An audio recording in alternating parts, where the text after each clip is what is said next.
আমার কিছু ফ্রেন্ডের সাথে মনোযোগ দিত না, আমিও ওদের সাথে তাল মিলে মানে আর কি যখন পাখা গজাই কলেজ লাইফে উঠলে প্রথম আমি ইয়ারসেন্স পরীক্ষা দিলাম। ইয়ারসেন্স পরীক্ষাতেও আমি ফেল করছি 3 সাবজেক্টে। অফলাইনে টিউশন খুঁজে পাইতাম না, কার কাছে পড়বো, এরকম করতে করতে আমার পুরো 10-11 মাস এরকম চলে গেছে। কিন্তু পড়ার পরেও আমার মেডিকেলে হইলো না, আমার মার্ক আসলো 56। আমি কিন্তু কোনো প্রিপারেশনই নিইনি, আমি জানতামই না যে আমার এইচএসসিতে কোন কোন অধ্যায়গুলো আছে সিলেবাসে। আমি পরীক্ষা দিলে আমি ফেল করবো, কারণ একাডেমিকের রেজাল্ট এডমিশন এসে কত বড় একটা ইফেক্ট পড়ে এটা আমি বুঝতেছি। যদি আমি চান্স না পাই তাহলে আমি বাসায় কিভাবে মুখ দেখাবো, এলাকায় কিভাবে আমি মুখ দেখাবো, সবাই জানতে যে আমি মেডিকেল প্রিপারেশন নিচ্ছি।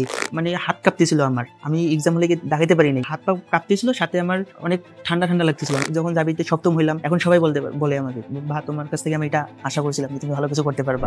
যেগুলো আমি বলতে পারি যে এই পেজের পরে এই কোনগুলা লাইনগুলো ইম্পর্টেন্ট আমি দাগাইছিলাম, সবগুলো আমি একদম A to Z আমি মুখস্থ বলতে পারি।